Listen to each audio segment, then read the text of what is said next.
আসসালামু আলাইকুম। Flag of জাস্টিসে স্বাগতম।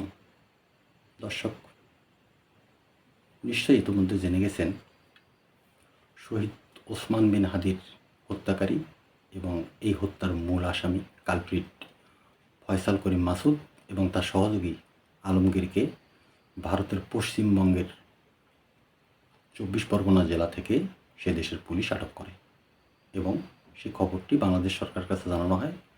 বাংলাদেশ সরকার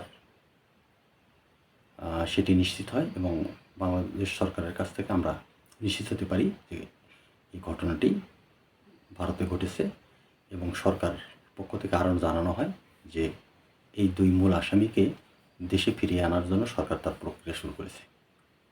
এটি খুবই আনন্দের খবর, অন্তত স্বস্তির খবর আমি বলবো। হত্যাকাণ্ডটি ঘটেছিল গত বছরের 12 ডিসেম্বর। এই হত্যাকাণ্ডের পরে সারা দেশ উত্তাল হয়েছিল হাদি হত্যার বিচারের জন্য, কিন্তু দুঃখজনক হলেও সত্য যে এই খুনিরা খুন করে খুব দ্রুত দেশ থেকে পালিয়ে যায়, ময়মনসিংহ জেলার সীমান্ত হয়ে ভারতে পালিয়ে যায়।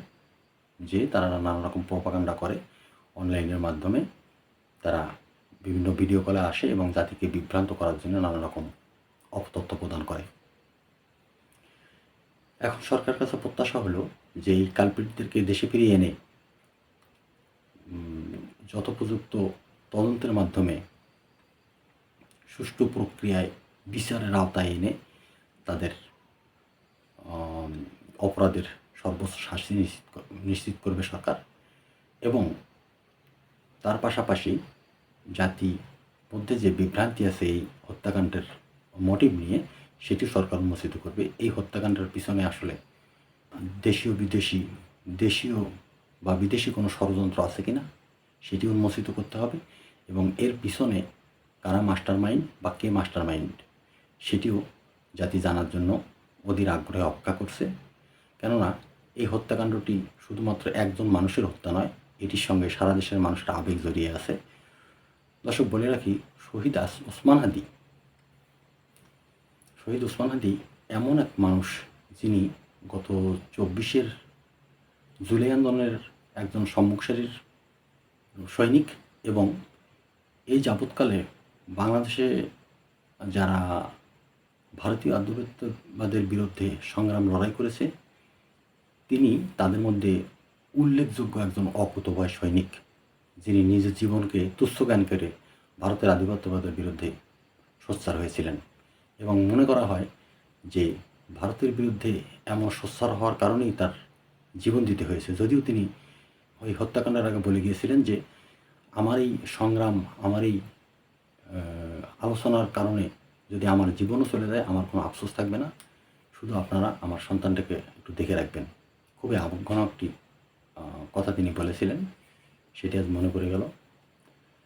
তো দর্শক, এখন সরকারের যেটা দায়িত্ব সেটি হলো যে তাদেরকে ফিরিয়ে এনে সুষ্ঠু তদন্তের মাধ্যমে এই হত্যাকাণ্ডের মোটিভটি উন্মোচন করতে হবে এবং তাদের সর্বোচ্চ শাস্তির ব্যবস্থা নিশ্চিত করতে হবে আদালতের মাধ্যমে। পাশাপাশি এই হত্যাকাণ্ডের সঙ্গে দেশীয় বা আন্তর্জাতিক কোনো ষড়যন্ত্র আছে কিনা সেটিও জাতির সামনে স্পষ্ট করতে হবে এবং এই হত্যাকাণ্ডের পিছনে কে ছিল মাস্টার মাইন্ড বা কারা ছিল মাস্টার মাইন্ড সেটিও উন্মোচন করতে হবে। যত বড় দল বা যত বড় নেতাই হোক, যত বড় ব্যক্তিই হোক, সেগুলো আমাদের কাছে কোনো বিষয় নয়, এগুলো তুচ্ছ জ্ঞান। আমরা জানতে চাই যে এই হত্যাকাণ্ডের মূল রহস্যটা কী। এই রহস্য উন্মোচনের মাধ্যমে জাতি তার যে কলঙ্কিত অধ্যায় এবং যে আলোচিত হত্যাকাণ্ড, এই হত্যাকাণ্ডের সুষ্ঠু বিচার পাবে, এটি সকলের প্রত্যাশা। দর্শক, আসুন আমরা অপেক্ষা করতে থাকি সরকার এই হত্যাকাণ্ডের ব্যাপারে কী উদ্যোগ গ্রহণ করে, হত্যাকাণ্ডের বিচারের ব্যাপারে কী উদ্যোগ গ্রহণ করে এবং তাদের শাস্তির কতটুকু নিশ্চিত করতে পারে সেটি আমরা দেখতে থাকি। ধন্যবাদ। আসসালামু আলাইকুম।